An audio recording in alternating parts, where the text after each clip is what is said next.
नमस्कार दोस्तों, मैं सौरभ आप सबका स्वागत करता हूं अपने YouTube चैनल टॉप क्लासेस में। जैसा कि आप सबको पता है, यूपीपीएससी ने खंड शिक्षा अधिकारी का एडमिट कार्ड जो है वो रिलीज़ कर दिया है। उसी संबंध में बी टेस्ट सीरीज चली, जिसका मैं अगला पार्ट अर्थात छठवीं सीरीज लेके आया हूँ। इसमें 100 अति महत्वपूर्ण प्रश्न है जो आपके पेपर में आ सकते हैं, इसलिए आप वीडियो को अंत तक जरूर देखें ताकि आपका एक भी प्रश्न गलत ना हो।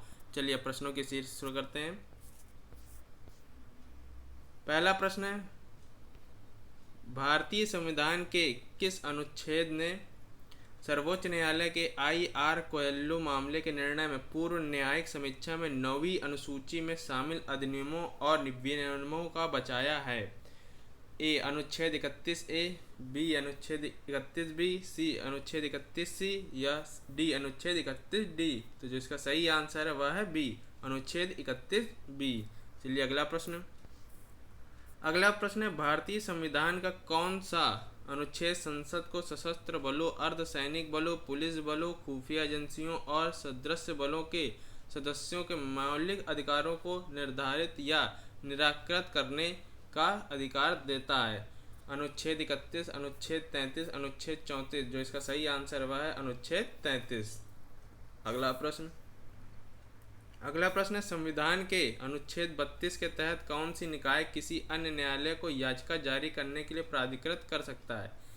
ए एक आदेश द्वारा राष्ट्रपति, बी उच्चतम न्यायालय, सी अपने राज्यों के भीतर उच्च न्यायालय या डी एक अधिनियम द्वारा संसद। तो जो इसका सही आंसर हुआ है डी एक अधिनियम द्वारा संसद। चलिए अगला प्रश्न है, किस अनुच्छेद को डॉक्टर बी अम्बेडकर ने संविधान की आत्मा और हृदय कहा है? ए अनुच्छेद 14, बी अनुच्छेद 19, सी अनुच्छेद 15 या डी उपरोक्त में से कोई नहीं। तो जो इसका सही आंसर हुआ है डी उपरोक्त में से कोई नहीं। अनुच्छेद 32 को डॉक्टर बी अम्बेडकर ने क्या कहा है? संविधान की आत्मा और हृदय। चलिए अगला प्रश्न है, संविधान का कौन सा अनुच्छेद भारत में धर्म की सामूहिक स्वतंत्रता का संरक्षण करता है? ए अनुच्छेद 25, बी अनुच्छेद 26, सी अनुच्छेद 27 या डी अनुच्छेद 28। तो जो इसका सही आंसर हुआ है बी अनुच्छेद 26। चलिए अगला प्रश्न है, सहकारी समितियों के संदर्भ में निम्नलिखित में से कौन सा कथन असत्य है? ए सहकारी समितियों का निर्माण करना नागरिक का मूल अधिकार है, बी सहकारी समितियों को बढ़ावा देना राज्य का संवैधानिक दायित्व है, सी सहकारी समितियों के सदस्यों को सूचना का अधिकार प्रत्याभूत है या डी विस्तृत प्रावधान संविधान के भाग 9A में है। तो जो इसका सही आंसर हुआ है डी, यह असत्य है। चलिए अगला प्रश्न है, भारत में सभी बच्चों के लिए 6 वर्ष की आयु पूरी करने तक प्रारंभिक बाल्यावस्था देखरेख और शिक्षा का प्रावधान है? ए मूल अधिकार में, बी संवैधानिक अधिकार में या सी एक संवैधानिक अधिकार अधिदेश या डी एक वैधानिक अधिकार। जो इसका सही आंसर हुआ है सी एक संवैधानिक अधिदेश में। चलिए अगला प्रश्न है, कौन सा नीति निदेशक तत्व 42वें संविधान संशोधन अधिनियम 1976 में नहीं जोड़ा गया? ए बच्चों के स्वस्थ विकास के लिए अवसरों को सुरक्षित करना, बी समान न्याय एवं गरीबों को निःशुल्क विधिक सहायता को प्रोत्साहन देना, सी वनों एवं वन्य जीवों को रक्षा करना या डी कृषि एवं पशुपालन में आधुनिक और वैज्ञानिक रूप से संगठित करना। तो जिसका सही आंसर है वह है डी कृषि और पशुपालन आधुनिक और वैज्ञानिक रूप से संगठित करना है। चलिए अगला प्रश्न, निम्नलिखित में से कौन सा संविधान संशोधन अधिनियम संविधान के भाग 4 से संबंधित है? ए 42वां, बी 44वां, सी 86वां या डी उपयुक्त सभी भाग 4 से संबंधित। जो इसका सही आंसर हुआ है डी उपयुक्त सभी भाग 4 से संबंधित हैं। चलिए अगला प्रश्न है, संविधान निर्माताओं ने नीति निदेशक तत्वों को गैर न्याय योग्य और विधिक रूप से गैर प्रवर्तनीय क्यों बनाया? ए देश के संसाधनों का अभाव, बी भारत की विविधता, सी देश का पिछड़ापन या डी उपयुक्त सभी। तो जो इसका सही आंसर हुआ है डी उपयुक्त सभी। चलिए अगला प्रश्न है, भारत के राष्ट्रपति पर महाभियोग चलाने के लिए संविधान में क्या आधार उल्लेखित है? ए सिद्ध दुर्व्यवहार, बी अक्षमता, सी संविधान का अतिक्रमण या डी आचार संहिता का उल्लंघन। तो जो इसका सही आंसर हुआ है सी संविधान का अतिक्रमण। अगला प्रश्न है, निम्नलिखित शक्तियों में से कौन सी भारत के राष्ट्रपति द्वारा प्रयोग नहीं की जाती? ए वित्तीय शक्ति, बी न्यायिक शक्ति, सी राजनीतिक शक्ति या डी व्याख्यात्मक शक्ति। जो इसका सही आंसर हुआ है डी व्याख्यात्मक शक्ति प्रयोग नहीं की जा सकती है। चलिए अगला प्रश्न। अगला प्रश्न है, सर्वोच्च न्यायालय का कूपरवाद निर्णय 1970 संबंधित है। ए राष्ट्रपति की अध्यादेश प्रख्यापित करने की शक्ति से, बी किसी संसद सदस्य की निरर्ता संबंधी अध्यक्ष की शक्ति से, सी राज्यपाल द्वारा राष्ट्रपति को रिपोर्ट भेजने की शक्ति से, या डी राष्ट्रपति की सैन्य शक्तियों से। तो जो इसका सही आंसर वह है ए राष्ट्रपति द्वारा अध्यादेश प्रख्यापित करने की शक्ति से। चलिए अगला प्रश्न। अगला प्रश्न है, सर्वोच्च न्यायालय का डीसी वादवा वाद निर्णय 1987 संबंधित है। ए राज्यपाल की अध्यादेश प्रख्यापित करने की शक्ति से, बी है किसी संसद के सदस्य की निरर्ता संबंधी अध्यक्ष की शक्ति से, सी है राज्यपाल द्वारा राष्ट्रपति को रिपोर्ट भेजने की शक्ति से, या डी है राज्यपाल की वित्तीय शक्ति से। तो जिसका सही आंसर वह है ए राज्यपाल की अध्यादेश प्रख्यापित करने की शक्ति से। चलिए अगला प्रश्न। अगला प्रश्न है, संविधान के किस अनुच्छेद के तहत प्रधानमंत्री का कर्तव्य है कि वह संघ के कार्यकलाप के प्रशासन संबंधी जानकारी राष्ट्रपति द्वारा अपेक्षा किए जाने पर उसके समक्ष प्रस्तुत करे। ए अनुच्छेद 76, बी अनुच्छेद 77, सी अनुच्छेद 78, या डी अनुच्छेद 79। तो जो इसका सही आंसर वह है सी अनुच्छेद 78 के अंतर्गत है। अगला प्रश्न है, किसी श्रेणी में Prayagraj Kumbh Mela 2019 Guinness world record में शामिल हुआ है। ए विशालतम यातायात और भीड़ प्रबंधन योजना, बी पेंट माई सिटी योजना के तहत सबसे सर्वाधिक सार्वजनिक स्थलों पर चित्रकारी कार्यक्रम, या सी सबसे वृहद स्वच्छता एवं अपशिष्ट निपटान तंत्र, या डी उपरोक्त सभी। तो जो इसका सही आंसर हुआ है डी उपरोक्त सभी। चलिए अगला प्रश्न। अगला प्रश्न है, हाल ही में प्रधानमंत्री द्वारा दीनदयाल हस्तकला संकुल का शुभारंभ कहाँ किया गया था। ए वाराणसी, बी प्रयागराज, सी कानपुर, या डी चित्रकूट। तो जो इसका सही आंसर हुआ है ए वाराणसी में। चलिए अगला प्रश्न। अगला प्रश्न है, हाल ही में प्रधानमंत्री द्वारा प्रारंभ गंगा जल परियोजना का लक्ष्य है गंगा की सफाई, बेहतर एवं आधुनिक सुनिश्चित जलापूर्ति, सी अपशिष्ट जल पुनर्चक्रण, या डी आगरा में मल जल उपचार संयंत्र।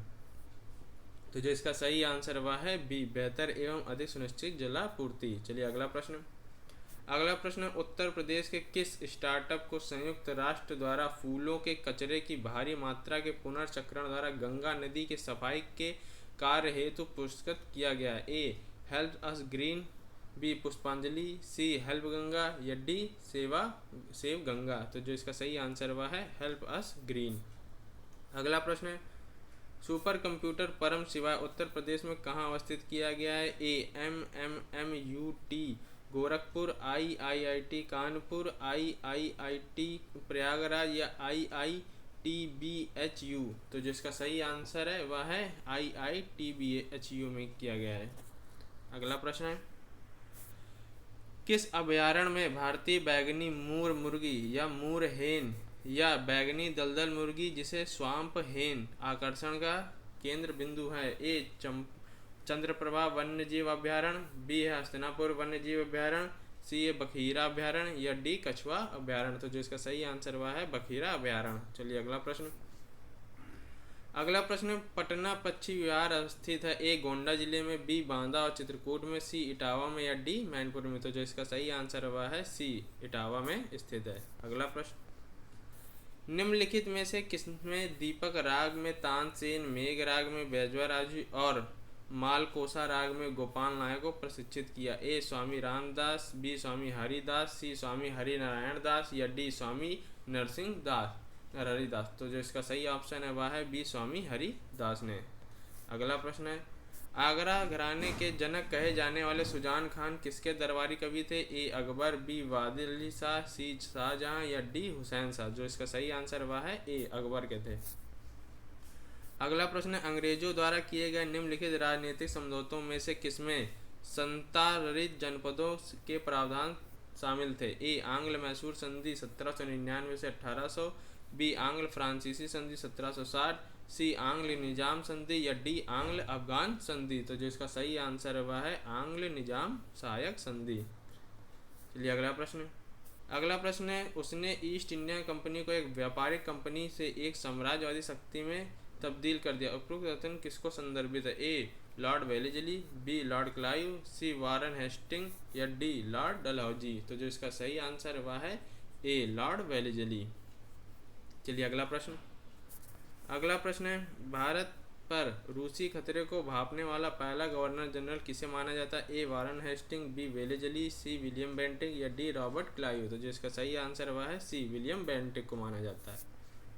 अगला प्रश्न है 18वीं शताब्दी में फ्रांसीसी कंपनी की राजनीतिक वाणिज्यिक असफलताओं के कारण थे? ए अंग्रेजों का वाणिज्यिक व नौसैनिक श्रेष्ठता, फ्रांसीसी सरकार द्वारा सहयोग का अभाव, सी फ्रांसीसियों को केवल दक्कन में समर्थता प्राप्त है जबकि ब्रिटिश का बंगाल में एक मजबूत आधार था, या डी उपरोक्त सभी। तो जिसका सही आंसर है वह है डी उपरोक्त सभी। अगला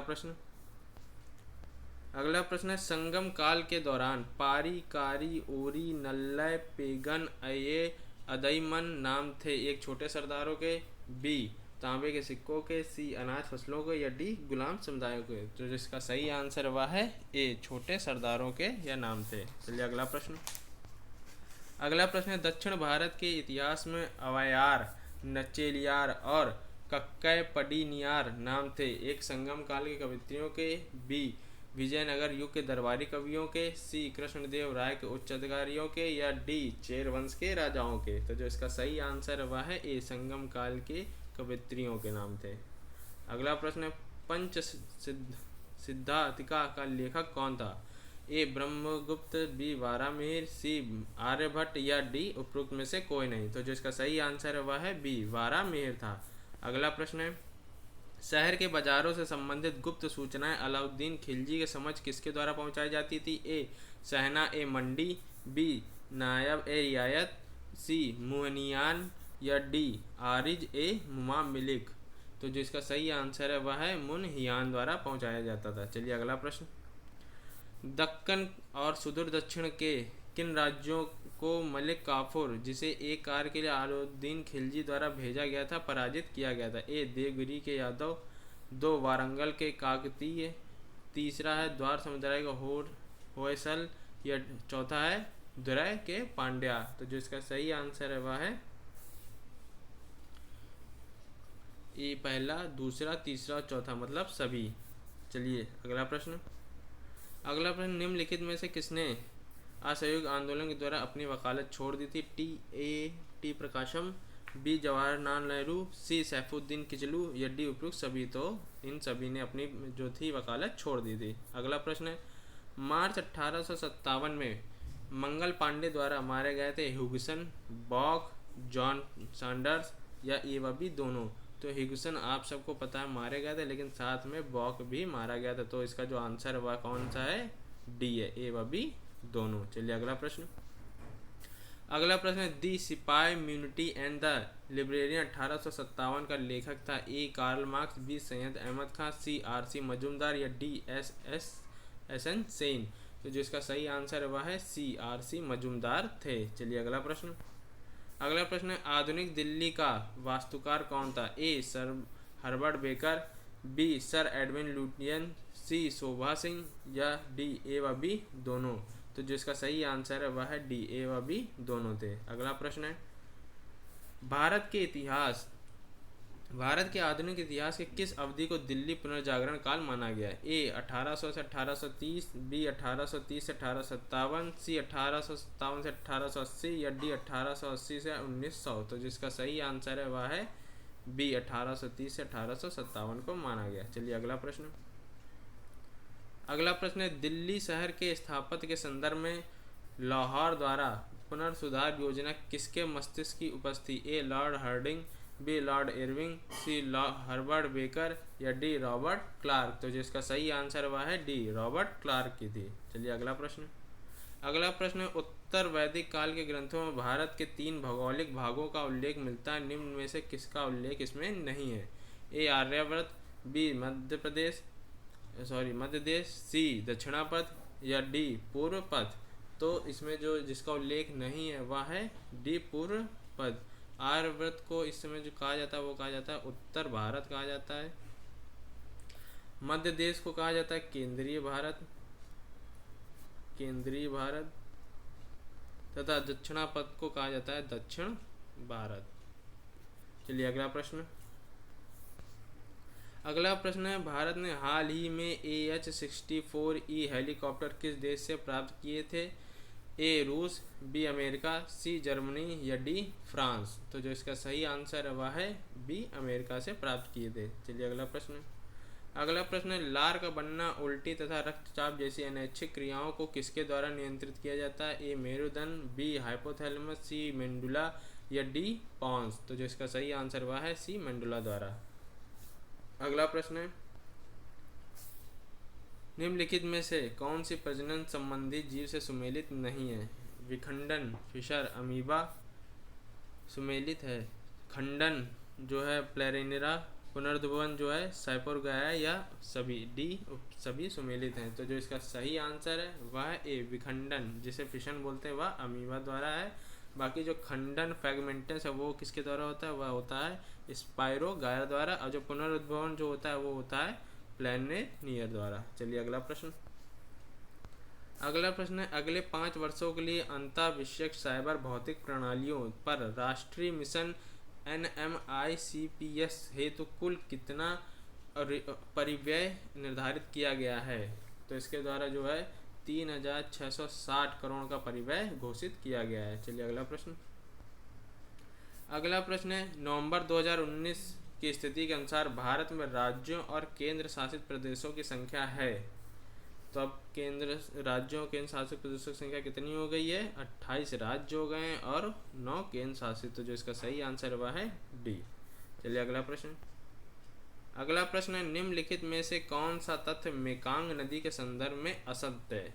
एशिया की तीसरी सबसे लंबी नदी है, बी उद्गम तिब्बत पठार से है, सी इसे लैंकांग नदी के नाम से भी जाना जाता है, या डी यह लाओस और थाईलैंड से भी बहती है। तो जो इसका सही आंसर वह है ए, यह एशिया की तीसरी सबसे बड़ी नदी नहीं है। चलिए अगला प्रश्न। अगला प्रश्न है, गोट्टीप्रोलु पुरातात्विक स्थल किस राज्य में अवस्थित है? ए कर्नाटक, बी उड़ीसा, सी तेलंगाना या डी आंध्र प्रदेश। तो जो इसका सही आंसर वह है डी आंध्र प्रदेश में स्थित है। अगला प्रश्न है, चवांग कूट फसल कटाई के पश्चात किसका प्रमुख त्यौहार है? ए कुकी जनजाति, बी चिन जनजाति, सी मिजो जनजाति या डी सभी। तो यह सभी की प्रमुख त्यौहार है। चलिए अगला प्रश्न है। अगला प्रश्न है, राष्ट्रीय अपराध रिकॉर्ड ब्यूरो की जेल सांख्यिकी भारत 2017 के अनुसार बड़े राज्यों में से किस राज्य में जेलों में न्यूनतम अध्यावास दर है? ए कर्नाटक, बी केरल, सी तमिलनाडु या डी आंध्र प्रदेश। तो जो इसका सही आंसर वह है सी तमिलनाडु में। अगला प्रश्न है, वर्तमान स्थिति के अनुसार हमारी सौर प्रणाली में कितने बौने ग्रहों को आधिकारिक रूप से मान्यता दी गई है? ए 3, बी 4, सी 5 या डी 7। तो जो इसका सही आंसर वह है सी 5 को दी गई है। अगला प्रश्न है, अंतरिक्ष अनुसंधान और पर्यवेक्षणों के संदर्भ में हाइजिया क्या है? एक क्षुद्र ग्रह, एक चंद्रमा, एक बौना ग्रह या एक ग्रह। तो जो इसका सही आंसर वह है एक क्षुद्र ग्रह है, और इसे एक बौने ग्रह की मान्यता भी दी जा रही है, चलिए अगला प्रश्न। अगला प्रश्न है, हाल ही में समाचारों में रहा एक जुड़वा द्वीप देश सेंट किट्स और नेविस अवस्थित है? ए हिंद महासागर, बी कैरिबियाई सागर, सी मैक्सिको खाड़ी या डी बेरिंग सागर। तो जिसका आंसर वह है कैरेबियन सागर में स्थित है। अगला प्रश्न है, निम्नलिखित में से किस मशीनरी प्रणाली में वायु स्वतंत्र प्राणोदय AIP प्रणाली संबंधित है? ए हवाई जहाज, बी पनडुब्बी, सी GSLV MK 3 अग्नि प्रक्षेपास्त्र, डी। तो जो इसका सही आंसर वह है बी पनडुब्बी स्थित है। अगला प्रश्न है, विज्ञान एवं औद्योगिक अनुसंधान परिषद CSIR ने हाल ही में देश में भर में विभिन्न आबादियों से 1008 भारतीयों का संपूर्ण जीनोम अनुक्रमण संपन्न किया। इस परियोजना का नाम था? ए इंडिजन जीनोम परियोजना, बी आर्य जीनोम परियोजना, सी भारत जीनोम परियोजना या डी उपरोक्त में से कोई नहीं। तो जो इसका सही आंसर वह है ए इंडियन जीनोम परियोजना था। चलिए अगला प्रश्न। अगला प्रश्न है, सैन्य अभ्यास शक्ति का आयोजन किन 2 देशों के बीच हुआ था? तो ए भारत और ब्रिटेन, बी भारत और फ्रांस, सी भारत और जर्मनी या डी उपरोक्त में से कोई नहीं। तो जो इसका सही आंसर वह है भारत और फ्रांस के बीच हुआ था। चलिए अगला प्रश्न। अगला प्रश्न है 2012 के केपटाउन समझौता CTA किस अंतर्राष्ट्रीय संगठन कन्वेंशन से संबंधित है? ए अंतर्राष्ट्रीय श्रम संगठन, बी अंतर्राष्ट्रीय सामुद्रिक संगठन, सी विश्व व्यापार संगठन या डी UNFCCC। तो जो इसका सही आंसर वह है अंतर्राष्ट्रीय सामुद्रिक संगठन से संबंधित है। चलिए अगला प्रश्न। अगला प्रश्न है क्षेत्रीय अंतर्रोधी संरचना RATS किस क्षेत्रीय समूह या अंतर्राष्ट्रीय संगठन से संबंधित है? ए आसियान, बी बिम्स्टेक, सी OECD या डी ACO। तो जिसका सही आंसर वह है SCO से संबंधित है, SCO से संबंधित है। चलिए अगला प्रश्न।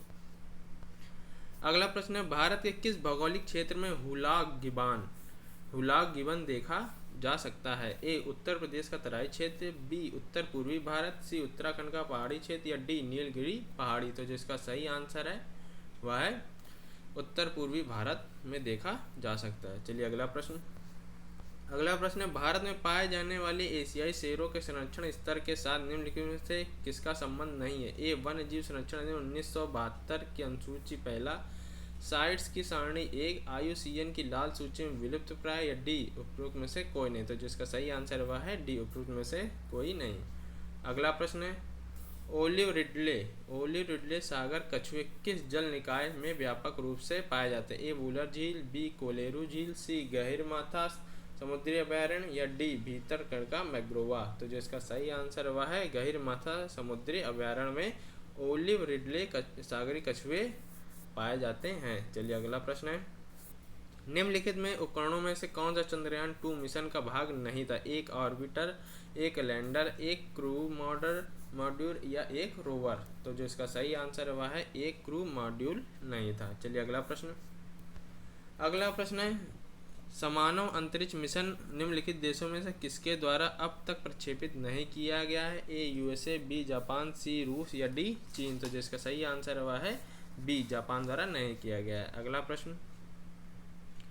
अगला प्रश्न है समानव अंतरिक्ष उड़ान HSF मिशन गगनयान में शामिल महत्वपूर्ण प्रौद्योगिकियां हैं? एक ऑर्बिटर मॉड्यूल, एक क्रू एस्केप सिस्टम या तीसरा है डिसलेशन एंड फ्लोटेशन या चौथा क्रू मॉड्यूल। तो जिसका सही आंसर वह है सभी, उपयुक्त सभी है इसमें। चलिए अगला प्रश्न। अगला प्रश्न है हाल ही में लूनर इवैक्यूएशन सिस्टम असेंबली जिसे LESA किसके द्वारा विकसित किया गया? तो यह किसके द्वारा विकसित किया गया? यह है यूरोपीय अंतरिक्ष एजेंसी द्वारा विकसित किया गया है। चलिए अगला प्रश्न। अगला प्रश्न है भारत फ्रांस संयुक्त नौसेना अभ्यास का क्या नाम था? तो उसका नाम था वरुण। चलिए अगला प्रश्न। अगला प्रश्न है CRISPR cluster laboratory intercept short palindromic repeats जीवाणुओं के एक विशिष्ट प्रकार की किस क्रियात्मक प्रणाली का भाग है? स्वतंत्र प्रणाली, श्वसन प्रणाली, प्रतिरोधी प्रणाली या पुनरुत्पादन प्रणाली। तो जो इसका सही आंसर वह है प्रतिरोधी प्रणाली का भाग है। चलिए अगला प्रश्न। अगला प्रश्न है कौन सा संगठन वैश्विक खाद्य सूचकांक जारी करता है? ए विश्व बैंक, बी है IFPRI, तीसरा इकोनॉमिस्ट इंटेलिजेंस यूनिट या चौथा है UNDP। तो जिसका सही आंसर वह है इकोनॉमिस्ट इंटेलिजेंस यूनिट इसको जारी करता है। चलिए अगला प्रश्न। अगला प्रश्न निम्नलिखित कथनों पर विचार करना है। वैश्विक स्तर पर भारत कच्चे इस्पात का दूसरा सबसे बड़ा उत्पादक है। दूसरा भारत परिष्कृत इस्पात का तीसरा सबसे बड़ा उपभोक्ता है। तो जो इसका सही आंसर है वह है सी, ए व बी दोनों सही है। चलिए अगला प्रश्न। अगला प्रश्न 31 अक्टूबर 2019 की स्थिति अनुसार भारत की कुल विद्युत उत्पादन क्षमता में नवीनीकरण ऊर्जा स्रोतों का हिस्सा कितना प्रतिशत है? तो यह है 16.3% है। चलिए अगला प्रश्न।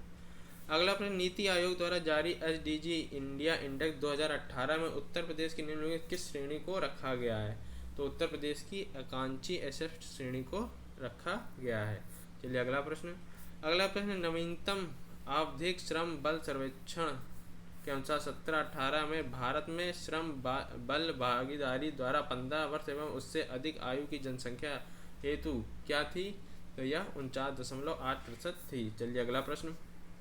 अगला प्रश्न है मानव पूंजी सूचकांक किस संगठन के द्वारा जारी किया जाता है? विश्व bank, world economic forum, UNDP या इकोनॉमिक इंटेलिजेंस यूनिट। तो जिसका सही आंसर हुआ है विश्व बैंक द्वारा जारी किया जाता है। चलिए अगला प्रश्न है बहुआयामी निर्धनता सूचकांक 2018 के अनुसार निम्नलिखित कथनों पर विचार किया। भारत में 10 वर्षों में अपनी बहुआयामी निर्धनता को 55% से कम करके 28% में ला दिया है। भारत में बहुआयामी निर्धनता के तहत जीवन निर्वाह करने वाली अधिकतम संख्या है। तो जो इसका सही आंसर है वह है ए व बी दोनों, अर्थात सी। अगला प्रश्न है निम्नलिखित में से कौन सा पहल में नीली अर्थव्यवस्था को आगे बढ़ाने में सहायक होगी। Sagar security and growth for all in region और सागरमाला परियोजना। तो यह दोनों ही जो होंगी इस व्यवस्था को आगे बढ़ाने में सहयोग प्रदान करेंगी। अगला प्रश्न है किसे भारतीय सांख्यिकी प्रणाली का जनक माना जाता है। तो यह आप सबको पता है किसे माना जाता है, पीसी महालनोबिस को माना जाता है। चलिए अगला प्रश्न है निम्नलिखित में से किस समिति ने भारत में विभेदीकृत बैंकों के विचार को प्रस्तुत किया था। ए पीजे नायक समिति, बी नचिकेत मोर समिति, सी नरसिम्हन समिति या डी तारपोर समिति। जो इसका सही आंसर हुआ है बी नचिकेत मोर समिति ने किया था। अगला प्रश्न है नई दिल्ली अंतर्राष्ट्रीय मध्यस्थता केंद्र NDIAC है एक संवैधानिक निकाय, एक सांविधिक निकाय, एक विनियामक निकाय या डी गैर सांविधिक कार्यकारी निकाय। तो जिसका सही आंसर है वह है एक संवैधानिक निकाय। चलिए अगला प्रश्न निम्नलिखित उत्पादों में से कौन लघु वन उपज MFP में शामिल है। बांस, टसर, लाख, उपयुक्त सभी। तो जो आंसर वह है डी बांस, टसर और लाख सब इसमें शामिल है। चलिए अगला प्रश्न है हाल ही में समाचारों में रहे संप्रभु पेटेंट निधि PSPF का सृजन किस नीतिगत पहल के तहत किया जाना प्रस्तावित है। राष्ट्रीय स्टार्टअप नीति, राष्ट्रीय विनिर्माण नीति, राष्ट्रीय जैव ईंधन नीति या डी राष्ट्रीय इलेक्ट्रॉनिक्स नीति। तो जो इसका सही आंसर हुआ है डी राष्ट्रीय इलेक्ट्रॉनिक्स नीति के तहत किया जाना है। चलिए अगला प्रश्न प्रधानमंत्री द्वारा national of common mobility card का प्रारंभ किस देश स्थान से हुआ है। तो अहमदाबाद, रांची, इंदौर या चंडीगढ़। तो जिसका सही आंसर हुआ है ए अहमदाबाद से हुआ है। चलिए अगला प्रश्न है राष्ट्रीय डोपिंग रोधी अभिकरण है। ए कंपनी एक्ट 1956 के तहत, बी सांविधिक निकाय, सी सोसाइटी पंजीकरण 1890 के तहत पंजीकृत सोसाइटी या डी गैर सांविधिक कार्यकारी निकाय। तो जो इसका आंसर हुआ है सी सोसाइटी पंजीकरण एक्ट 1890 के तहत एक पंजीकृत सोसाइटी है। अगला प्रश्न है केंद्रीय औद्योगिक सुरक्षा बल अधिनियम किस वर्ष पारित किया गया। तो यह 1968 में पारित किया गया था। चलिए अगला प्रश्न Stockholm international peace research institute सिरपी किस एक उपयोगी आंकड़े और रिपोर्ट प्रकाशित करता है। ए बाल मजदूरी पर, बी अंतर्राष्ट्रीय शस्त्र व्यापार पर, सी महिला सशक्तिकरण पर या डी नाभिकीय खतरों पर। तो जो इसका सही आंसर हुआ है बी अंतर्राष्ट्रीय शस्त्र व्यापार पर यह अपनी रिपोर्ट जारी करता है। चलिए अगला प्रश्न उत्तर प्रदेश राज्य आपदा प्रबंधन प्राधिकरण की अध्यक्षता कौन करते हैं। ए मुख्य सचिव, बी प्रमुख सचिव या सी गृह सचिव या उपयुक्त में से कोई नहीं। तो जिसका सही आंसर है वह है उपयुक्त में से कोई नहीं। आपदा प्रबंधन प्राधिकरण के जो अध्यक्षता है वह कौन करता है, वह प्रधानमंत्री करते हैं। चलिए अगला प्रश्न है किसी समिति की सिफारिश पर राष्ट्रीय कंपनी विधि ट्रिब्यूनल NCLT की स्थापना की गई। ए विमल जनान समिति, बी रघुराम राजन समिति, सी YV रेड्डी समिति या डी उपयुक्त में से कोई नहीं। तो जो इसका सही आंसर हुआ है डी उपयुक्त में से कोई नहीं। ये जो NCLT की जो स्थापना की गई थी वह इरादी समिति के सिफारिश पर इसकी स्थापना की गई थी। चलिए अगला प्रश्न है राष्ट्रीय कंपनी विधि अपीली ट्रिब्यूनल में किसके द्वारा पारित आदेशों के विरुद्ध अपील की सुनवाई हो सकती है। ए भारतीय दिवाला और शोधन अक्षमता बोर्ड, बी भारतीय प्रसिद्ध आयोग, सी अंतरराष्ट्रीय कंपनी ट्रिब्यूनल या डी उपयुक्त सभी। तो जिसका सही आंसर हुआ है डी उपयुक्त सभी के द्वारा। 87वां प्रश्न है कभी कभी समाचारों में दिखाई जाने वाली BOLDQIT तकनीक किस प्रयोजन हेतु प्रयुक्त होती। ए वन प्रबंधन, बी सीमा प्रबंधन, सी राजकोषीय प्रबंधन या डी मुद्रास्फीति प्रबंधन। जो इसका सही आंसर हुआ है बी सीमा प्रबंधन के लिए प्रयोग होती है। अगला प्रश्न है generalized system of preference and GSP list का अनुसरण निम्नलिखित में से कौन करता है। A WTO, B USA, C IMF या D UNO? तो जिसका सही आंसर वह कौन है? USA करता है। चलिए अगला प्रश्न। अगला प्रश्न, निम्नलिखित में से कौन ग्रीन हाउस नहीं है? पहला है CH4, दूसरा है O3 और तीसरा है N2O। तो जिसका सही आंसर वह है डी। यह कौन है? यह ग्रीन हाउस प्रभाव गैस नहीं है। चलिए अगला प्रश्न। अगला प्रश्न, निम्नलिखित में से कौन एक कार्बन निगेटिव देश है? ए नेपाल, बी भूटान, सी बहरीन या डी अफगानिस्तान। तो जिसका सही आंसर वह है बी भूटान जो है एक कार्बन निगेटिव देश है। चलिए अगला प्रश्न। अगला प्रश्न है कि गाली संशोधन किससे संबंधित है? क्योटो प्रोटोकॉल से, पेरिस समझौते से, मॉन्ट्रियल प्रोटोकॉल से या कार्टाजेन प्रोटोकॉल से। तो जिसका सही आंसर वह है मॉन्ट्रियल प्रोटोकॉल से संबंधित है। चलिए अगला प्रश्न। अगला प्रश्न, निम्नलिखित में से किसे मार्स गैस के नाम से जाना जाता है? CFC, नाइट्रस ऑक्साइड, हाइड्रोफ्लोरोकार्बन और मीथेन। तो जिसका सही आंसर है वह है मीथेन को जो है मार्स गैस के नाम से भी जाना जाता है। चलिए अगला प्रश्न। अगला प्रश्न है, निम्नलिखित में से कौन सी वायुमंडलीय परत अन्य से अधिक गर्म होती है? समताप मंडल, ताप मंडल, क्षोभ मंडल, मध्य मंडल। तो जो इसका सही आंसर हुआ है बी ताप मंडल। तो जो इसका जो टेम्परेचर वो होता है वो 1700 डिग्री सेल्सियस तक होता है। चलिए अगला प्रश्न।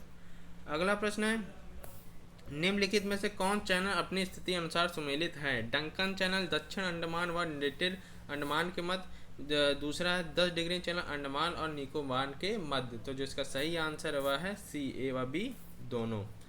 अगला प्रश्न, निम्नलिखित में से कौन सी महासागरीय धारा अटलांटिक महासागर से संबंधित नहीं है? A gulf stream, B Labrador धारा, सी कैनारी धारा या डी अल्गोहास धारा। तो जिसका सही आंसर वह है डी अल्गोहास धारा जो है अटलांटिक महासागर से संबंधित नहीं है। चलिए अगला प्रश्न।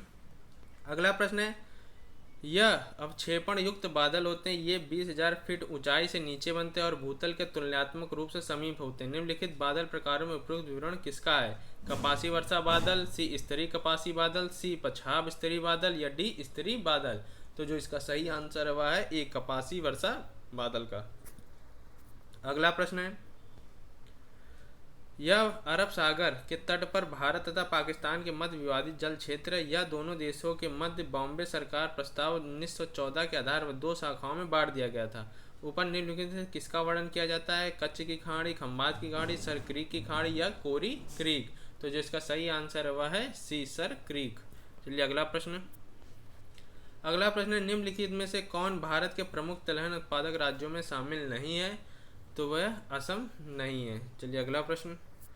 अगला प्रश्न है, अपने उद्गम एवं प्रवाह मार्ग संदर्भ में इंदिरा गांधी नहर निम्नलिखित राज्यों में किससे होकर नहीं गुजरती? हिमाचल प्रदेश, पंजाब, राजस्थान और हरियाणा। तो जिसका सही आंसर हुआ है ए हिमाचल प्रदेश से होकर नहीं गुजरती, बाकी पंजाब, हरियाणा और राजस्थान से होकर गुजरती है। चलिए अगला और आखिरी प्रश्न है, निम्नलिखित में से कौन सा दर्रा महान हिमालय के पूर्वी हिस्से में स्थित है? रोहतांग दर्रा, चांगला दर्रा, केपसांग दर्रा और डी है सेला दर्रा। तो जिसका सही आंसर हुआ है डी सेला दर्रा जो है महान हिमालय के पूर्वी हिस्से में स्थित है। दोस्तों अगर आपको वीडियो अच्छी लगी है तो चैनल को सब्सक्राइब, वीडियो को लाइक तथा शेयर करता है। राइट हैंड पे जो बेल आइकन है उसे जरूर दबाएं। धन्यवाद।